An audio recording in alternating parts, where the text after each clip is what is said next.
नमस्कार। श्रीनिवास मूर्ति, योग भारती हिमाचल। वैसे तो अलग अलग सन्निवेश में मैं प्राण के बारे में कुछ बताया, यानी प्राणमय कोश। बहुत अलग अलग विषय आते हुए मैं कहा प्राण यानी हमारा श्वास। ये तो हनुमान का आराधन है। जितना हनुमान का आराधन हर श्वास के माध्यम से करेंगे उतना हमारा प्राण शक्ति बढ़ जाता है। हर व्यक्ति का आंतरिक प्राण बहुत मजबूत रहना इच्छा तो होता है। कभी कुछ चीज शरीर के अंदर फंस गया, फिर रोता भी है, मेरा प्राण जा रहा है। ऐसा उसको कृषि करके शरीर के आदत बनाना, यही है प्राणायाम का महिमा।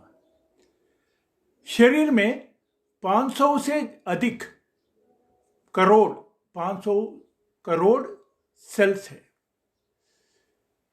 हर सेल हर समय ऑक्सीजन का इंतजार करता है। अगर ऑक्सीजन नहीं मिले तो उसका आयु खत्म हो जाता है। यौवन में यह तो पता नहीं चलते, क्योंकि करोड़ों सेल तैयार होता है नया नया। लाखों मर जाए तो कोई फिक्र नहीं होते, चिंता भी नहीं लगते। जैसा 60 साल के बाद तैयारी कम होता है, मरने का संख्या ज्यादा होता है। दुर्भाग्य से हमने मरे हुए सेल को निकालते भी नहीं, वही फोड़े फिंसी कैंसर तक बन जाता है। इस कारण से ये सबसे महत्वपूर्ण, हर सेल को ऑक्सीजन देना, प्राणवायु देना। किसी कारण से मर गया, उसका निकास करना, यानी शरीर को कण कण को शुद्ध करना, यह होता है प्राणायाम का महिमा। सरल प्राणायाम से शुरू करूंगा, बता भी देता हूं। गहरा श्वास लेना, गहरा श्वास छोड़ना। और कुछ समझ में नहीं आ रहा है और कहीं कोई सिखाने वाला नहीं है, ये करके देख लीजिए। उस कारण से मन बनाना, पूरा गहरा श्वास लेना, गहरा श्वास छोड़ना। ये तो सरल है। गहरा यानी कितना तक? लगभग 20 सेकेंड। उससे जितना ज्यादा करते जाएंगे उतना उतना अपना आंतरिक शक्ति बढ़ जाता है। हर क्षण आंतरिक शक्ति बढ़ने का इच्छा शक्ति आपका चाहिए। जैसा मन का इच्छा शक्ति होता है, शरीर के अंदर उतना परिवर्तन होता है। इसी दृष्टि से ये आप अपना अभ्यास करके देख लीजिए। आपके अभ्यास अच्छा हो, इस कारण से मैं पूरा धीमे गति से ये शुरू कर रहा हूं। पहला अभ्यास है लंबा श्वास लेना, लंबा श्वास छोड़ना, गहराई तक पूरा भरना, पूरा खाली करना। देख लीजिए कैसा होगा।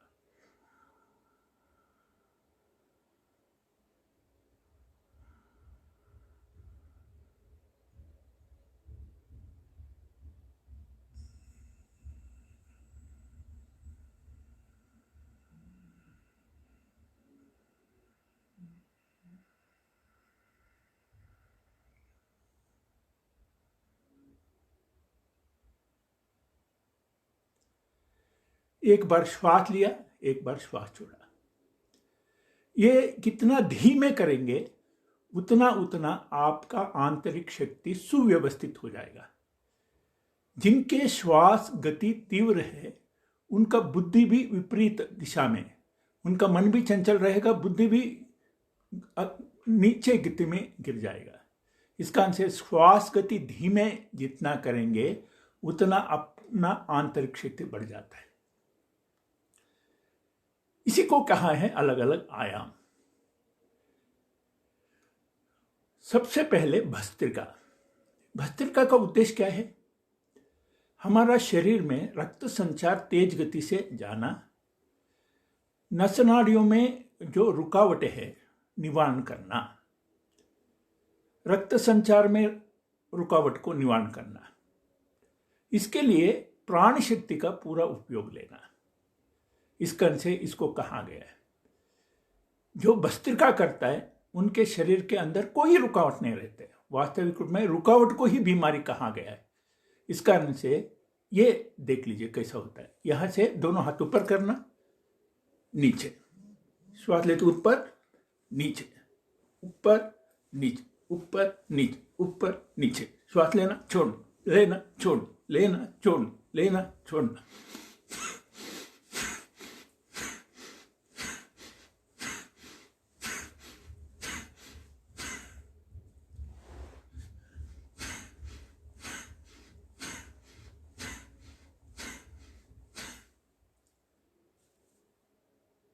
कम से कम 60-70 बार करना। बाद में थोड़ा समय श्वास गति धीमे होना है, इसका इंतजार करना। नॉर्मल होने तक इंतजार करना।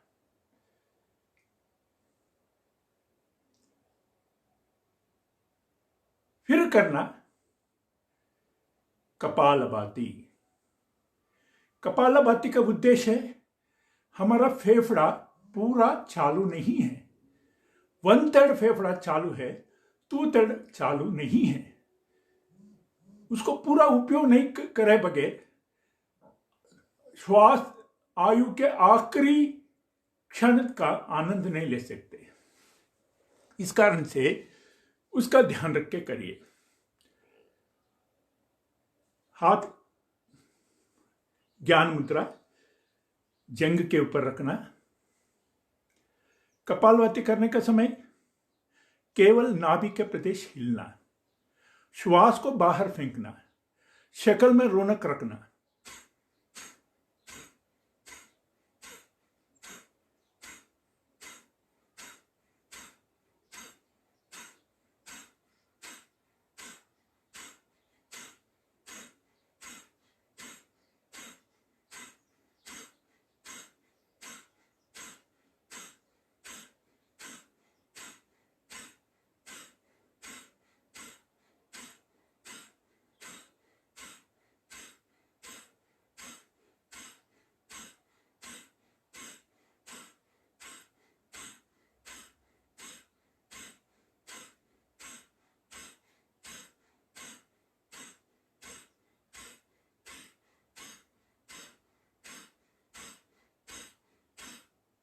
इसमें श्वास को बाहर फेंकने में जोर लगाना सहज रूप से शरीर कितना अच्छा ये ले लेता है।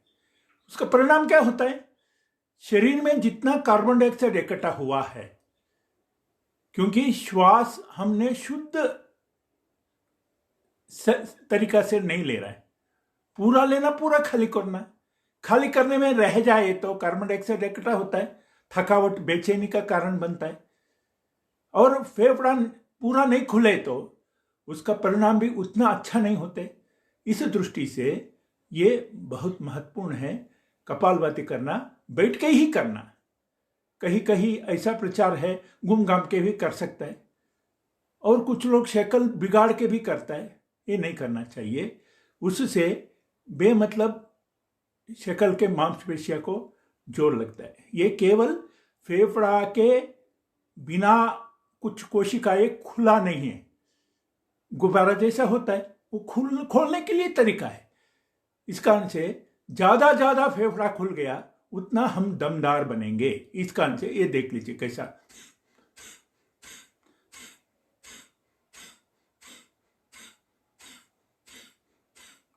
आंख बंद करके कर लिया तो उसका असर शरीर के ऊपर क्या हो रहा है ध्यान में आता है।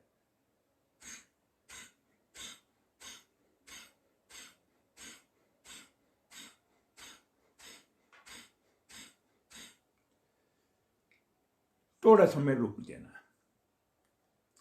फिर करना है शीतली। विशेष रूप से गर्मी में ज्यादा करना है। ब्लड प्रेशर को भी, हाई ब्लड प्रेशर को नॉर्मल लाता है, गुस्सा ठंडा करता है और बुखार को हटा सकता है। इस कारण से ये उपयोग करना। होठ को शून्य बनाना, जीभ जीभ से श्वास लेना, नाक से छोड़ना।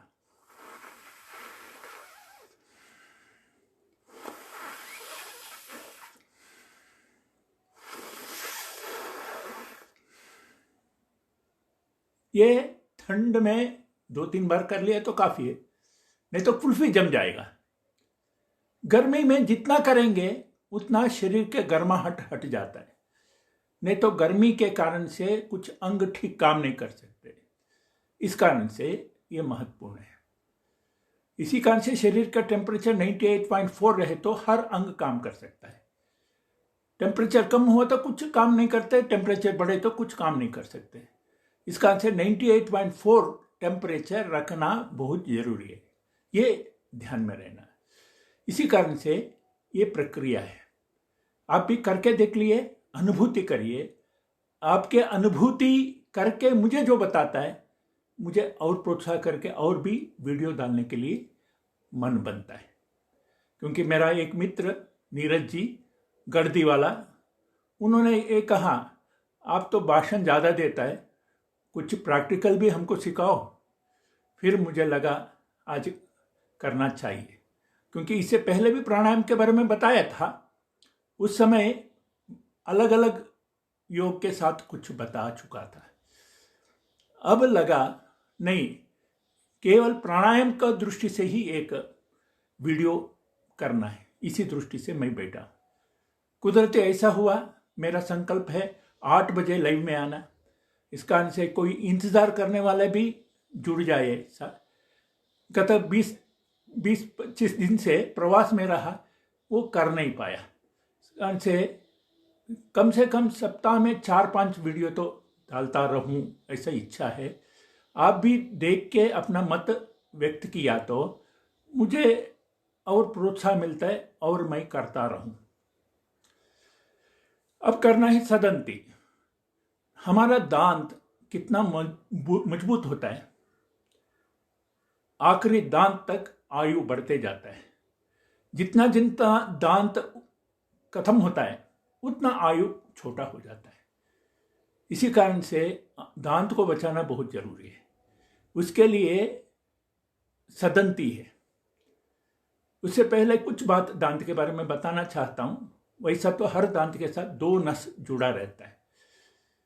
वो नस ही हमारा गलत खाना, ठंड गर्म सारे बताता है। वो दांत के बीच में फंसे चीज का बारे में भी बताता है। दांत का निरंतर प्रगति करता है, दांत के एनामिल को बना के रखता है। वो नस कट जाए तो दांत कुछ नहीं है। इस कारण से वो नस को संभालना है तो क्या करना है? एक तो दांत साफ करने का समय कोई दातून से साफ करे, अच्छा रहता है। और करने का समय, करने के बाद इस उंगली से अच्छा मलना, मसूड़े के ऊपर मलना, उससे मसूड़े मजबूत हो जाता है, दांत को और अच्छा पकड़ सकता है। ब्रश मारने से मसूड़े कमजोर हो जाता है, वो दांत के ऊपर पकड़ खत्म हो जाता है। इस कारण से याद रख लेना। कुछ नहीं तो सरसों का तेल और नमक से भी दांत सफाई होता है, दांत का शाइनिंग भी बनता है, मसूड़े को भी मजबूती मिलता है।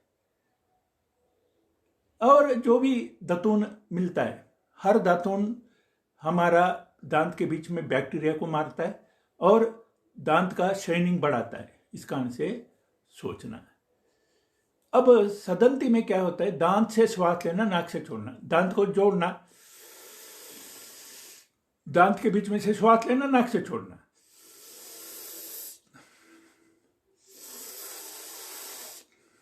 इससे दांत के माध्यम से जो श्वास जाता है वो हमारा दांत को मजबूत करता है, उसके बीच में बैक्टीरिया को मार देता है। कभी दांत दर्द हुआ तो क्या करता है दुनिया? करता है ना, क्योंकि वहां ऑक्सीजन का जरूरत रहता है। अंदर से ऑक्सीजन पहुंचना थोड़ा लेट होता है, ऊपर से ही सप्लाई कर लिया तो उसका अच्छा रहता है। उस कारण से ये पद्धति है। अब करना उज्जराई, गले के अंदर से श्वास खींचना। आपको पता है कोरोना युग में 2 स्थान जो प्रवेश होता है वायरस, नाक से और मुंह से।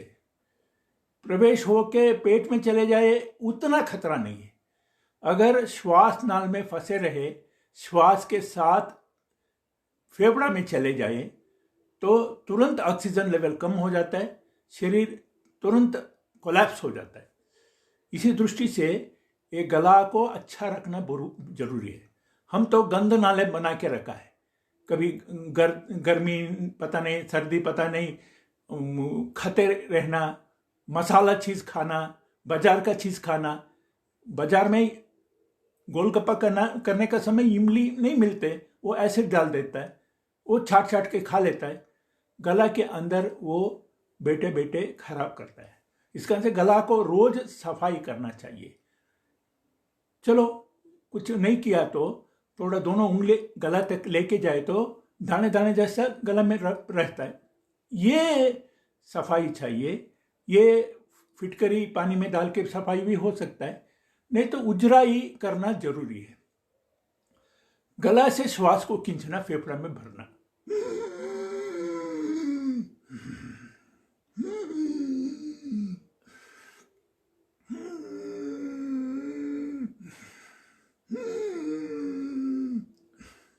कितना गले में खींचेंगे उतना उतना हमारा गला भी साफ होता है और यहां बैक्टीरिया मर जाता है। अब करना है भ्रामरी। भ्रामरी मतलब दिमाग को तेज करने के लिए भ्रामरी कहता है, क्योंकि हमारा वाइब्रेशन दिमाग के नसनाड़ियों को ऊर्जा देने वाला रहे तो दिमाग का नसनाड़ी में ऊर्जा भर जाता है। ऑक्सीजन को वहां तक लेके जाना, यह है भ्रामरी का उद्देश्य। करने का तरीका क्या है? होठ बंद करना, दांत जोड़ना नहीं, दांत के बीच में गैप रहना, जीभ को रोल बनाना, पूरा श्वास लेना, नाक से आवाज निकालना।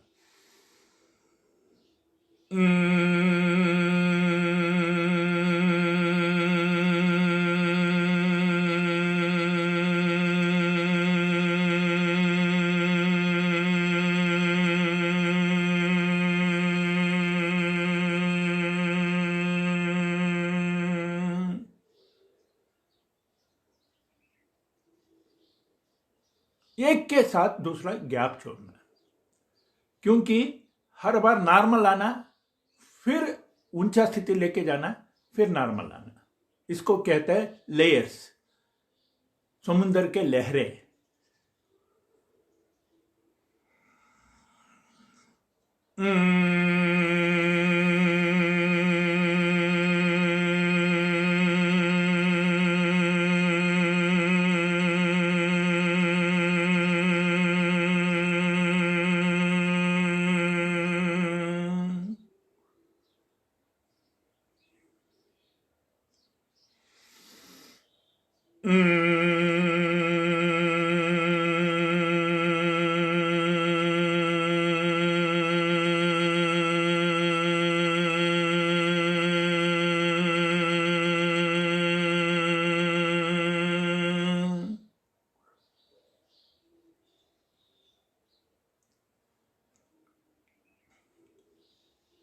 इसके बाद ओमकार। ओमकार में 3 अक्षर है और 3 तरीका योग है, ओमकार है। करने का तरीका 3 है, मैं एक एक करके बताता हूं। पहले लगभग 25 सेकंड आना चाहिए। इसका से पुराना श्वास को खाली करना,